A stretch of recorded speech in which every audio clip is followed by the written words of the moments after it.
Korea juara, dan juga terbaru World Cry juga sebagai juara yang uniform. Terima kasih. Terima kasih Yang Berhormat Besut. Berikutnya giliran Yang Berhormat Menteri untuk menjawab. Kementerian dan Pengangkutan, dipersilakan Yang Berhormat Menteri 25 minit. Terima kasih kepada Datuk Pengerusi dan saya ucapkan terima kasih kepada 17 orang ahli yang berhormat yang telah berbahas dalam Rang Undang-Undang Pembekalan 2024 peringkat jawatankuasa Kementerian Pengangkutan. Kementerian Pengangkutan sentiasa komited dalam menyediakan perkhidmatan pengangkutan yang selamat, cekap, berkesinambungan di seluruh Malaysia bagi meningkatkan kualiti hidup dan menyokong ekonomi yang kompetitif.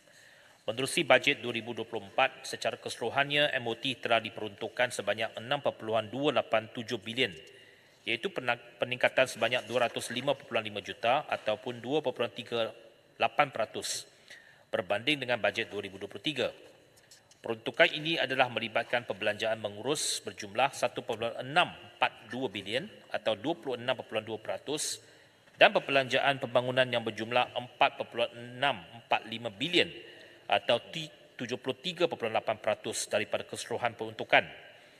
Bagi perbelanjaan mengurus, peruntukan yang diluluskan adalah sebanyak 1.642 bilion, iaitu meningkat sebanyak 97.3 juta atau 6.3% lebih tinggi berbanding dengan peruntukan yang diluluskan tahun 2023. Begitu juga perbelanjaan pembangunan peningkatan sebanyak 108.2 juta atau 2.4% daripada bajet 2023 yang lepas. Datuk Pengerusi, saya ingin menjawab sebanyak yang boleh daripada pertanyaan-pertanyaan ahli-ahli yang berhormat. Pertamanya, Yang Berhormat Kelang telah membangkitkan isu pekerja. Kononnya bahawa tak ramai pekerja tempatan yang terlibat dalam industri perkapalan dan juga industri di pelabuhan. Memang betul bahawa ramai pekerja-pekerja kita dalam sektor ini, terutamanya di pelabuhan dan juga termasuk di sektor logistik, memerlukan pekerja-pekerja daripada warga asing. Namun begitu, kita tidak dapat menetapkan had kepada mana-mana satu kategori. Kerana yang pertamanya, dari segi pelaut, kita menggalakkan kalau ada mana-mana pihak ataupun Yang Berhormat Kelang yang dapat membawa ataupun dapat menggalakkan warga tempatan untuk menceburi peluang-peluang pekerjaan dalam sektor perkapalan, kita alu-alukan. Malah Pusat Khidmat Ahli Parlimen boleh menganjurkan warga-warga tempatan sekiranya ada, daftarkan mereka dan kita boleh buat satu expo kerjaya untuk mereka.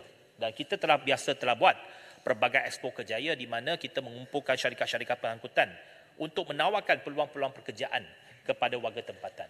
Tetapi dalam sektor perkapalan, dia ada berkaitan dengan yang pertamanya, Yang Berhormat. Memang betul untuk pelaut-pelaut ini ataupun seafarers ini, sebenarnya pendapatan mereka agak baik ataupun gaji yang dibayar kepada pelaut-pelaut ini adalah lebih tinggi daripada pekerjaan-pekerjaan yang lain. Tetapi satu perkara yang memang tak ramai rakyat Malaysia yang berminat, kerana apabila mereka bertugas, mereka kena keluar daripada keluarga mereka ataupun rumah mereka untuk berbulan-bulan. Sebab kalau pelaut, seafarers, mereka bertugas di atas kapal dan mereka terpaksa meninggalkan keluarga. Itu yang antara satu faktor yang tak ramai juga berminat. Namun begitu, kita mengalung-alungkan kalau ada pihak ahli parlimen yang ingin menggalakkan warga tempatan untuk menceburi bidang perkapalan ini menjadi pelaut, kita amat mengalung-alungkan. Dan malah dalam Belanjawan 2024, kerajaan telah memperuntukkan 20 juta ringgit untuk latihan berkaitan maritim menaik taraf pelaut yang dikongsi bersama Aswara dan MAO Aeroangkasa. Ini dibuat melalui Perbadanan Tabung Peningkatan Kemahiran PTPK di bawah Kementerian Sumber Manusia. Dengan peruntukan ini akan memberikan ruang kepada pelaut-pelaut untuk meningkatkan upskilling mereka dan sekurang-kurangnya dapat mengisi kelompongan yang berlaku. Dijangkakan perkara ini mengambil masa 1 hingga tahun untuk mengatasi masalah ini. Jadi untuk latihan upgrading ini memang ada dan ada peruntukan yang telah pun diperuntukkan. Seperti yang saya katakan, ada satu institut di mana Aswara yang juga merupakan satu institut yang membantu untuk upskilling kepada pelaut-pelaut ini. Jadi saya amat mengalung-alungkan kalau Yang Berhormat Kelang dapat membantu mengumpulkan warga-warga tempatan supaya kita boleh buat matching, job matching dengan syarikat-syarikat yang ingin mendapatkan pekerja. Dan ini antara masalah yang sering dihadapi. Bukannya mereka tak nak mengambil pekerja tempatan, tetapi apabila ada peluang-peluang ini, kadang-kala tak ramai yang datang ataupun come forward. Okay. Datuk Pengerusi yang keduanya Yang Berhormat Jerantut. Yang Berhormat Jerantut, walaupun saya difahamkan beliau tak dapat hadir kerana berada dalam kamar khas, namun saya menjawab persoalan-persoalan yang dibangkitkan oleh Yang Berhormat Jerantut. Yang pertamanya berkenaan dengan pembicaraan nasional MH17. Seperti yang kita tahu, dalam bajet tahun depan, kita tak perlukan lagi peruntukan untuk pembicaraan ini kerana pembicaraan ini telah pun tamat. Berkenaan dengan nilai pampasan yang diterima oleh keluarga, setiap keluarga itu tertakluk kepada final compensation itu tertakluk kepada pembuktian kerugian yang unik bagi setiap penumpang.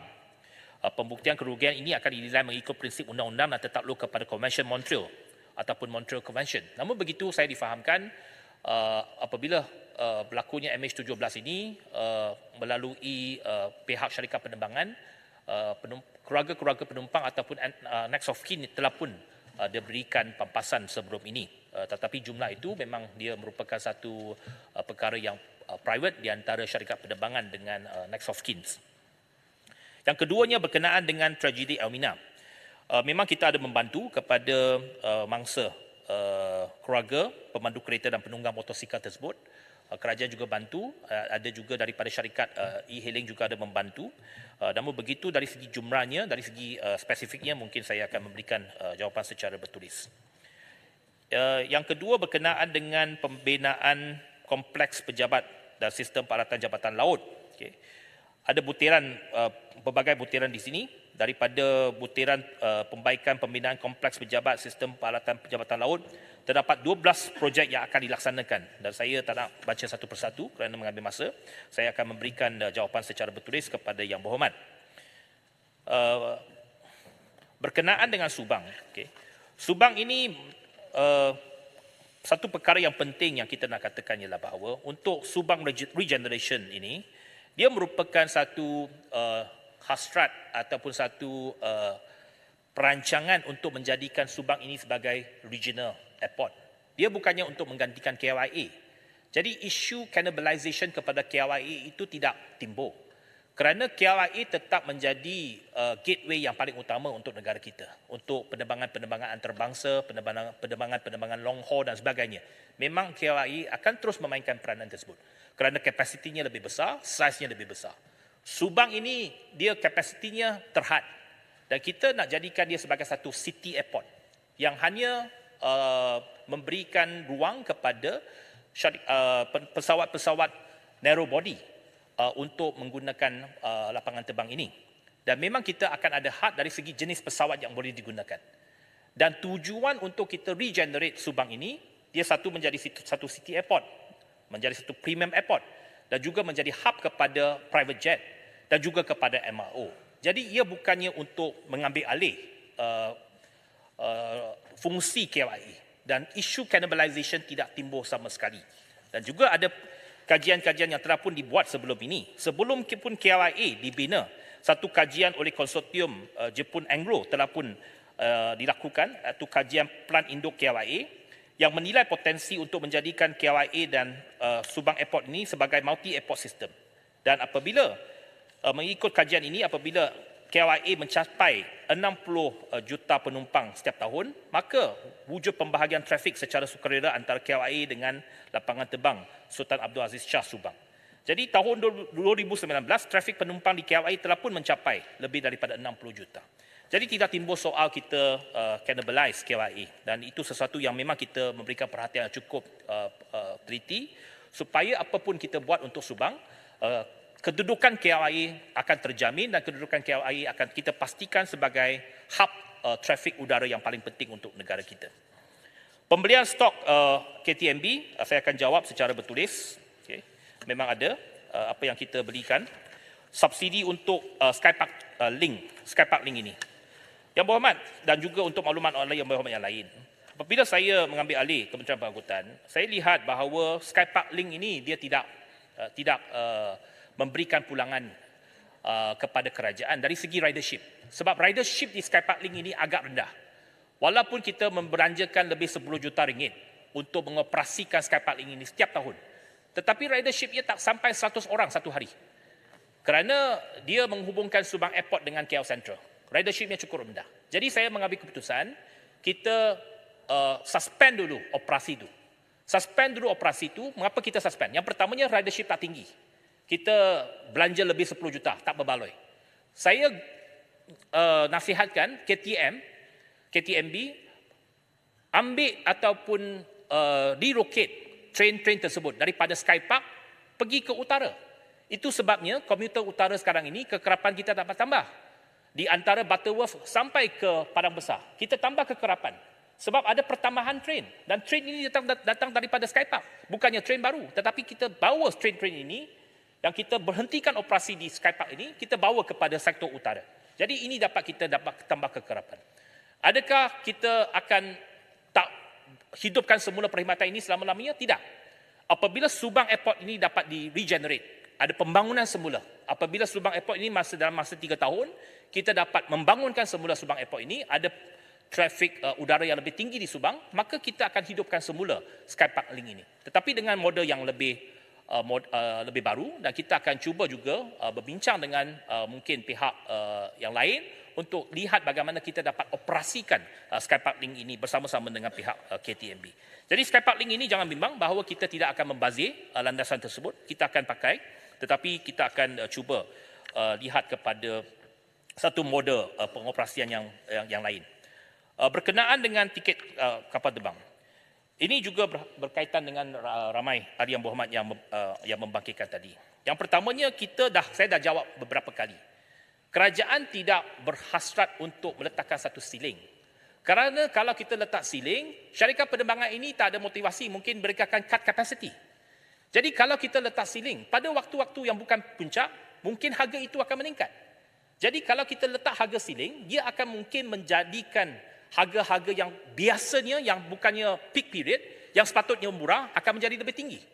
Jadi apa yang kita buat ialah intervensi secara pilihan pada apa yang dibangkitkan oleh Miri tadi, oleh Sibu, daripada ahli-ahli parlimen daripada Sabah dan Sarawak. Saya tahu bahawa memang isu tiket kapal terbang ini memang menjadi satu isu yang begitu dekat dengan ahli-ahli parlimen Sabah dan Sarawak. Itu sebabnya kita akan membuat intervensi secara terpilih. Bukannya buat satu dasar, kita pukul sama rata dan dia akan memberikan kesan secara jangka panjang. Apa intervensi yang kita akan buat? Yang pertamanya, untuk musim-musim perayaan, kita galakkan syarikat-syarikat penerbangan buat midnight flights, fixed fare.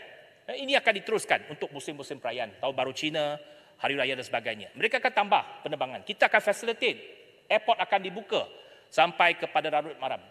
Kita akan facilitate dari segi menara trafik. Jadi mereka digalakkan untuk buat tambahan flights untuk waktu Larut Maram. Yang keduanya, untuk musim-musim perayaan yang akan datang ini, kita akan buat macam kita buat semasa gawai dulu. Yang berhormat, semasa gawai, kerajaan ini telah pun membuat intervensi. Kita beli kerusi-kerusi yang masih belum terjual itu sekaligus. Dan kita minta syarikat penerbangan jual kerusi-kerusi itu dengan satu harga tetap. Jadi perkara sama kita cuba akan buat intervensi. Khususnya untuk Sabah dan Sarawak. Kerana Sabah dan Sarawak tak ada pilihan. Mereka nak balik kampung mesti menggunakan syarikat penerbangan. Mesti menggunakan flights. Jadi kita akan buat intervensi untuk musim-musim perayaan yang akan datang. Bukannya kita tak buat. Saya akan jawab. Okay, saya tahu apa yang Boman nak tanya dah. Tak apa, biar saya jawab. Yang keduanya, jangan lupa juga untuk mahasiswa dan mahasiswi yang selalu ahli-ahli parlimen daripada Sabah dan Sarawak bangkitkan. Ramai pelajar-pelajar tak dapat balik kampung untuk beraya kerana tiket kapal terbang mahal. Kita tahu. Itu sebabnya tahun ini kita telah melaksanakan satu inisiatif. Kita memberikan insentif RM300 voucher tiket kapal terbang kepada semua pelajar Sabah Sarawak yang belajar di Semenanjung. Ini belum dilancarkan. Peruntukan pun tak ada sebenarnya. Kalau lihat dalam buku belanjawan kita, tak ada peruntukan tu. Tapi kita dapat buat. Apa yang kita dapat buat ialah kita lihat apa peruntukan yang kita tak pakai. Daripada peruntukan yang kita tak pakai, kita divert kepada tujuan ini. Walaupun kita tak minta peruntukan tambahan daripada kerajaan. Kementerian Kewangan tak bagi peruntukan tambahan kepada kita. Tapi kita gunakan apa yang kita ada, baki peruntukan kita salurkan untuk membantu pelajar-pelajar, PTA, Maktab Pengguruan dan sebagainya daripada Sabah dan Sarawak dan juga anak-anak Semenanjung yang belajar di Sabah dan Sarawak. Kerana kita percaya bahawa integrasi nasional di antara 3 wilayah Semenanjung, Sabah dan Sarawak itu cukup penting seperti yang dikatakan oleh Yang Berhormat daripada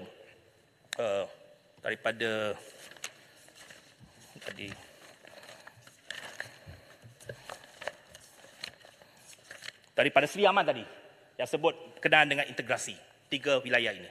Memang penting dan itu yang kita akan teruskan dan saya akan cuba untuk membantu dari segi intervensi-intervensi yang kita akan buat. Berkenaan dengan beberapa peningkatan harga tiket kapal terbang baru-baru ini. Antara sebabnya ialah bulan lepas kita tahu apa yang berlaku kepada My Airline. Apabila My Airline ini tutup, kapasiti ataupun tiket-tiket yang telah dijual oleh My Airlines ini, mereka perlu cari alternatif. Jadi, MAS dan AirAsia, mereka absorb dan memberikan diskaun kepada penumpang-penumpang yang telah membeli tiket kapal terbang daripada My Airlines ini. Itu sebabnya, pada bulan ini, kesannya ialah permintaan lebih tinggi. Sebab mereka absorb daripada penumpang-penumpang My Airlines. Kita tahu bahawa ada beberapa tiket, baki tiket dalam beberapa hari ini untuk sektor Sibu dan juga sektor Miri memang mencecah. Dan saya dah memang memantau perkara ini dan saya minta supaya syarikat-syarikat penerbangan pastikan supaya janganlah menjadi satu trend ataupun harga yang terlalu tinggi sehingga rakyat kita tak mampu untuk terbang. Tetapi ini adalah last minute tickets. Hanya beberapa kursi tinggal dalam sektor-sektor itu. Kerana apa yang berlaku sebab My Airlines itu telah tutup, mereka tak beroperasi dan maka dua-dua syarikat penerbangan itu absorb kepada sebahagian penumpang-penumpang tersebut untuk dalam penerbangan mereka. Yang Berhormat Jerantut juga membangkitkan isu Aerotrain. Isu Aerotrain saya pernah jawab, saya tak jawab lagi. Tapi saya akan memberikan jawapan secara bertulis kepada Yang Berhormat dalam perkara-perkara lain. Yang Berhormat Tebrau ada membangkitkan isu lori lebih muatan. Memang perkara ini betul. Ini bukannya masalah baru, masalah berpanjangan. Tetapi kalau kata bahawa JPJ tak menguatkuasakan undang-undang, itu juga tak betul. Kita baru-baru ini, penguatkuasaan cukup tegas, cukup kuat. Sehingga baru-baru ini, ada persatuan-persatuan lori di Pantai Timur, mereka boikot. Mereka berhentikan operasi. Jerantut juga bangkitkan, ada beberapa ahli parlimen lain juga bangkitkan, mereka boikot, mereka nak berhentikan operasi. Kerana dia kata penguatkuasaan terlalu tegas. Jadi tak betul mengatakan bahawa kita tak menguatkuasakan undang-undang.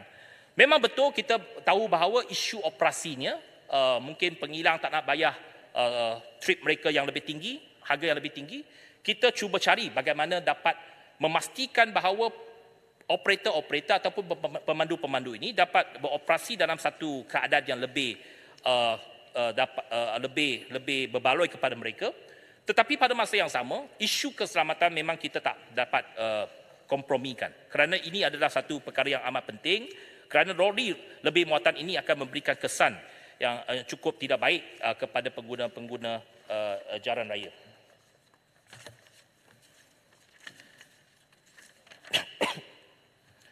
Berkenaan dengan special plate yang dibangkitkan oleh Tebrau, memang kita akan terus ada inisiatif ini.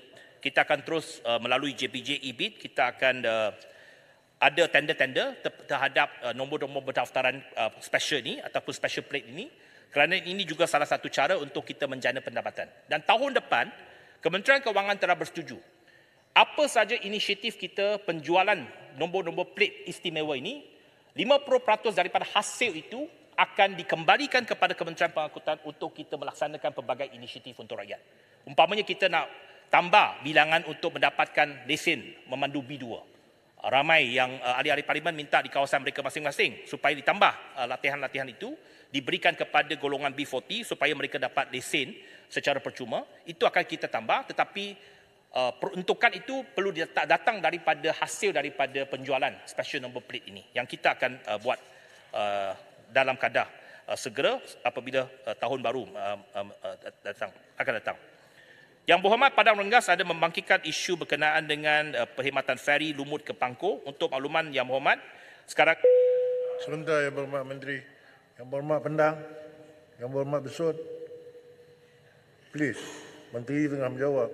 Kalau Yang Berhormat tak minat nak dengar, yang lain bertanya tu nak dengar. Decorum, please. Respect lah orang tengah bercakap. Ya. Silakan Yang Berhormat Menteri. terima kasih kepada Datuk Pengerusi. Untuk Pulau Pangkor, lumut ke Pulau Pangkor ada 10 perjalanan sekarang ini setiap hari. Namun begitu, memang betul bahawa untuk pulau-pulau pelancongan seperti di Pangkor ni, permintaan semakin meningkat. Kita mengalung-alungkan kalau mana-mana pihak operator swasta yang sanggup untuk mengoperasikan perkhidmatan tersebut, membeli perkhidmatan ataupun membeli feri yang baru untuk mengoperasikan perkhidmatan tersebut, kita alu-alukan dan kita sentiasa terbuka untuk menerima permohonan mereka.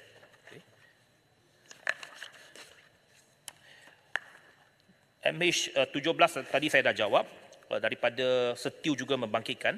Satu perkara yang saya nak menjawab juga kepada ramai ahli yang berhormat yang bertanya, termasuk daripada Pasir Mas tadi dan juga beberapa ahli yang berhormat yang lain, berkenaan dengan inisiatif kerajaan melalui pelbagai peruntukan, iaitu antaranya My50, kita bagi tambang percuma kepada OKU, kepada pelajar dan sebagainya, dan juga PAS Mutiara.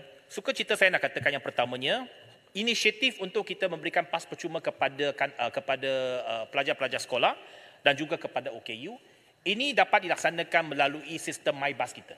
Kerana sistem MyBus ini merupakan subsidi daripada kerajaan untuk operator, untuk mereka mengoperasikan laluan-laluan yang telah pun ditetapkan.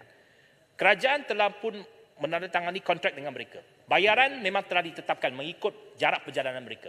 Jadi kita rasakan bahawa dengan adanya subsidi ini, kita minta mereka supaya tak kutip tambang daripada OKU dan juga daripada kadang-kadang. Dan ini akan diperluaskan kepada semua sistem MyBus di seluruh negara. Mengapa Seremban dan Ipoh dipilih? Sebab Johor Bahru, Seremban, Ipoh ini sudah sedia ada MyBus. Tetapi MyBus ini akan juga diperluaskan, bukan saja di negeri-negeri pantai barat, bukan saja di negeri-negeri yang dikuasai oleh kerajaan Madani, tetapi juga di negeri-negeri pantai timur. Umpamanya akan bermula di Kuala Terengganu, akan bermula di Kota Baru tahun depan. Tender sedang dibuat sekarang. Jadi menjelang tahun depan, termasuk Alostar, Kota Baru dan juga di Kuala Terengganu, apabila ada MyBus ini, kita akan perluaskan skim ini supaya mereka juga tidak dikenakan bayaran tambang untuk OKU dan juga pelajar sekolah. Begitu juga untuk PAS bulanan. Kita juga wajibkan mana-mana syarikat operator yang dapat kontrak daripada kerajaan untuk MyBus ini, mereka wajib untuk menawarkan PAS bulanan. Dalam satu kadar tetap, RM50, mereka boleh menggunakan perkhidmatan itu tanpa had. Itu yang akan kita syaratkan dalam kontrak tersebut. Jadi ini adalah perkara-perkara yang kita sedang laksanakan dan kita nak pastikan supaya semua inisiatif pengangkutan awam ini akan dapat kita usahakan secara bersama dan memberikan kelebihan dan juga kebajikan kepada beberapa golongan sasar, khususnya kepada OKU dan juga kanak-kanak. Peningkatan keupayaan KTMB, memang kita yang berhormat Mebok ada tanya, Kementerian Pengangkutan memang dalam proses perolehan 10 set ETS dan 6 set komuter utara bagi menambah bilangan train untuk meningkatkan kekerapan perjalanan. Untuk KTM ini, juga ramai ahli yang berhormat yang bertanya. Yang pertamanya, pemberian set ETS baru ini adalah bertujuan untuk sektor di selatan, iaitu daripada Gemas sampai ke Johor Bahru. Tetapi kita juga tahu bahawa untuk sektor daripada KL sampailah ke utara, memang adalah satu perkhidmatan yang sangat-sangat disukai ataupun dialu-alukan oleh rakyat. Jadi memang ada usaha untuk kita menambah kekerapan ini dan kita akan pastikan supaya keupayaan KTMB untuk menawarkan perkhidmatan ETS ini akan dapat ditambah baik.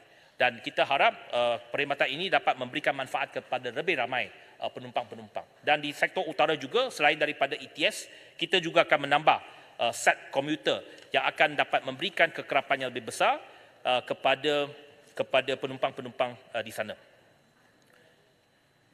Yang berhormat Miri juga ada menyebut tadi berkenaan dengan Miri Airport, memang kita cuba untuk memberikan pertimbangan ataupun keutamaan kepada Miri Airport. Saya pun baru pergi Miri hari itu, memang saya tahu bahawa keadaan lapangan terbang Miri itu agak usang, terutamanya secara dalaman, perlu ditambah baik, perlu dibuaswai.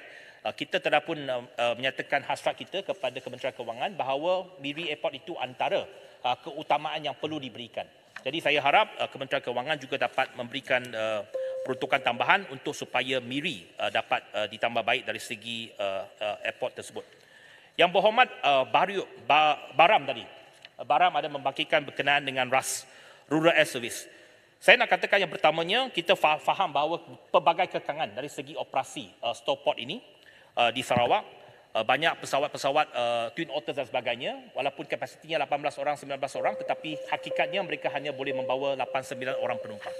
Satu perkara yang saya, Dr. Pengerusi boleh tambah 1 minit. Please.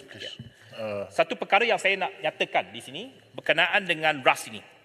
Salah satu inisiatif ataupun satu keputusan dasar yang telah kita ambil yang jauh berbeza daripada pendekatan-pendekatan sebelum ini ialah yang pertama, kita telah ada satu understanding dengan Kerajaan Sarawak bahawa perbincangan sekarang ini sedang diadakan supaya pihak Kerajaan Sarawak mengambil alih Maswing, mengambil alih pengurusan Maswing. Apabila pengurusan Maswing diambil alih oleh Kerajaan Sarawak, mungkin bersama-sama dengan Kerajaan Sabah, kita nak pastikan yang pertamanya Maswing ini dapat diteruskan dan subsidi untuk RAS ini yang sebanyak 209 juta ini akan diteruskan kepada operator baru. Tetapi oleh kerana kalau Maswing itu diambil alih oleh Kerajaan Sarawak, mungkin dari segi pengurusan, dari segi sensitivity dan juga bagaimana kita dapat mengenali keadaan di sana dapat diuruskan dengan lebih baik dan pelbagai kekangan itu dapat diatasi dengan kerjasama daripada pihak kerajaan negeri. Itu sebabnya saya berharap RAS ini ataupun Rural Air Service ini akan dapat satu nafas baru dan satu pendekatan yang baru bagaimana kita mengoperasikan Rural Air Service ini supaya dapat memberikan kelebihan kepada penumpang-penumpang ataupun rakyat kita di pedalaman Sabah dan Sarawak. Jadi Datuk Pengerusi, banyak lagi yang saya nak jawab tetapi oleh kerana kekangan masa ada banyak jawapan yang telah pun disediakan. Namun begitu saya nak ucapkan terima kasih kepada semua ahli yang berhormat yang telah pun membangkitkan isu-isu secara spesifik. Kita tahu bahawa banyak isu spesifik yang perlu diberikan penjelasan, namun begitu saya akan cuba menjawab dalam bentuk bertulis kepada ahli-ahli yang berhormat. Tetapi saya nak mengucapkan terima kasih ke atas keprihatinan semua ahli yang berhormat terhadap isu-isu dalam Kementerian Pengangkutan, dan kita akan cuba buat yang terbaik dalam berbagai sektor pengangkutan, baik dari segi sektor udara, sektor maritim maupun di sektor pengangkutan darat. Jadi dengan kata-kata itu saya ucapkan terima kasih kepada Datuk Pengerusi dan saya akan pastikan supaya jawapan-jawapan yang saya tak terjawab secara lisan ini akan diberikan jawapan secara bertulis. Terima kasih. Terima kasih Yang Berhormat Menteri Pengangkutan. Pengerusi, saya Baik. Nota tadi setelah saya terima, tempat Yang Berhormat akan diganti oleh Yang Berhormat Besut. Terima kasih.